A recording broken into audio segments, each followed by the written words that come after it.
The Somali people are a Kushite nation spanning across the Horn of Africa, and today across the diaspora as well, with Minnesota being home to the largest population of Somali people living outside of the Horn region. The region is made up of upwards of 33 million Somali people, with 17 million of these people living in the country Somalia. Though almost 100% a Sunni Muslim nation, the Somali also have a pre-Abrahamic religious paradigm of spirituality. The original belief system of the Somali people some consider to be polytheistic, though it is arguable that it was a monotheistic belief system at its core. In ancient Somalia, well before the arrival of Islam in the 7th century and the first recorded observation of Christianity in the 14th century, the Somali adhered to a belief system that recognized creation to be the power and wonder of God manifest. Similar to their Oromo neighbors, Wag is what they called the singular and supreme God that they worshipped. Amongst the Oromo, God is referred to as Wag, Waga, or Wagaguracha. Like many of the world's people, the Somali also have a rich culture of folklore and folk tales that tell stories about the breadth of the environment that they inhabit. One such folklore goes like this. 2 women pounded millet in mortars and pierced the sky with their pestles. This hurt the sky and it drifted away from the earth. Sunbeams shine through the holes in the sky. People consider them stars. Camels are often associated with the Somali people as they are supportive animals in hot and dry climatic conditions and for people who may live nomadic lifestyles. A folk tale about camels goes as follows. This cosmogonic tale explains why one of the constellations of the southern sky resembles a tailless camel. The tail came off when people mounted each other's shoulders and the topmost man gripped it. The rise of Islam is attributed to the mercantile relationships that the Somali people had with Arabs and North Africans that traded with the Somali people. There were no formal missionaries sent to the Somali people in earlier centuries, but these social and economic encounters were enough to inspire a sense of ownership and of belonging to Islam that young people began to migrate to Yemen and other North African countries to receive Islamic teaching.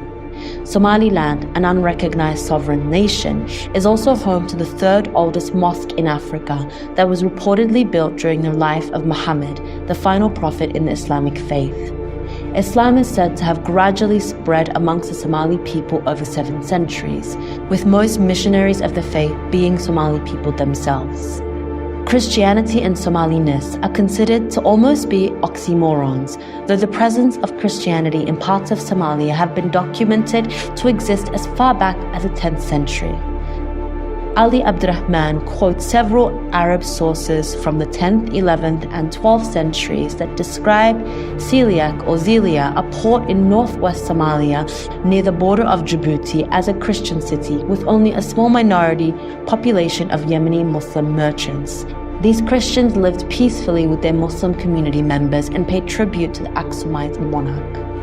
Later, control of coastal towns shifted to Yemeni Arabs, and this situation changed by 1415 when the Abyssinian king Malak reconquered Siliak or Zelia, killed many Muslims and forcibly converted survivors to Christianity and converted mosques to churches. However, within a few decades, Christianity had disappeared again from the city. Zelia is now part of the independent yet unrecognized Somaliland.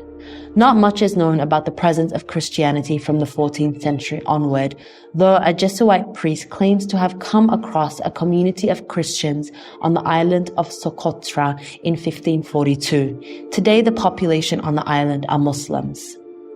The sense of Christianity being a religion of the other, or being perceived as an almost existential threat, grew from the historical ties that the Somali people have with Abyssinian colonization or the Ethiopian Empire.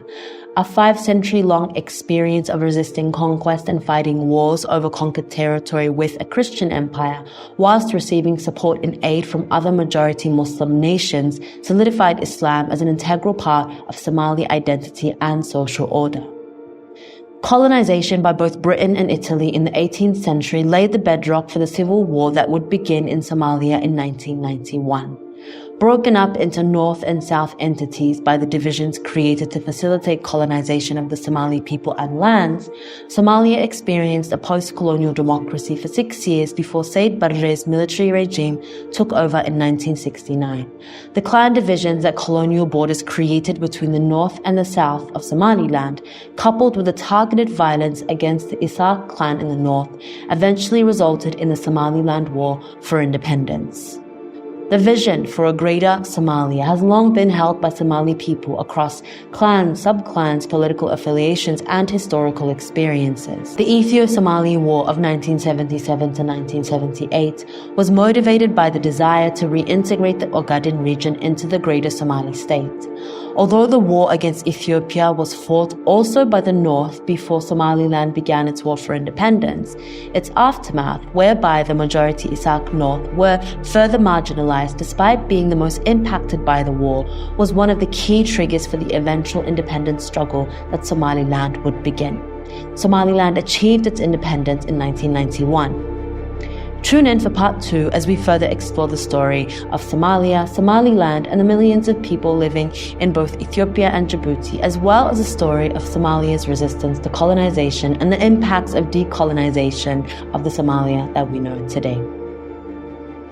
The long-held vision of a greater Somalia where all ethnically Somali people in the Horn region can live in one unified state has existed for much of the 20th century.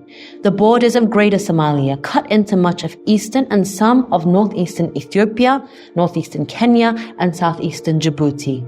The desire to fulfill this political goal has led the Somali state to war with Ethiopia from 1977 to 1978 and with Kenya from 1963 to 1967. It is important to contextualize the ambition for a greater Somalia within the Somali peoples and the Horn's experience of European colonization. Two colonial powers, the British and the Italians, separated Somalia into northern and southern administrations in the 19th century, creating the foundations for the clan and sub-clan divisions that lie at the heart of much of present-day Somalia's civil and regional conflicts. The Italians, who occupied southern Somalia until the 1960s, developed economic policies that facilitated increased development in comparison to the largely pastoral nomadic north that was occupied by the British. Moreover, this created rivalry between the dominant clan group in the south, the Darud, and the Isaaq in the north. French colonial powers were also involved in the conquest of Somali territory bordering Djibouti, which is why we see ethnically Somali people inhabiting parts of eastern Djibouti. Furthermore, the British's support of the expansionist efforts of Menelik II, which included the conquest of western Somali lands, incorporating them into modern-day Ethiopia as the Ogaden region, is also partly cause for unrest between Somalia and the neighboring state Ethiopia. The creation of artificial colonial borders has therefore been at the heart of much of the political turmoil that Somalia and the widely settled Somali people have been facing for over the last century. The minimization of Somalia's political narrative to a story of inept or inadequate systems to manage clan rivalries is dangerous and untrue. The Somali people have a robust system of indigenous social organization that is able to meet needs for mediation, power sharing, conflict resolution, and more. Though, is the vision for a greater Somalia feasible given how entrenched some lines of division between the Somali people have become because of both the historic context of colonization as well as the violence that has ensued between respective Somali groups since independence in the 1960s? The case of Somaliland is one example that can be used to try and answer this question. After Said Barre's capture of power in 1960, he and his government began a brutally violent political program against the majority Isaaq clan inhabited north.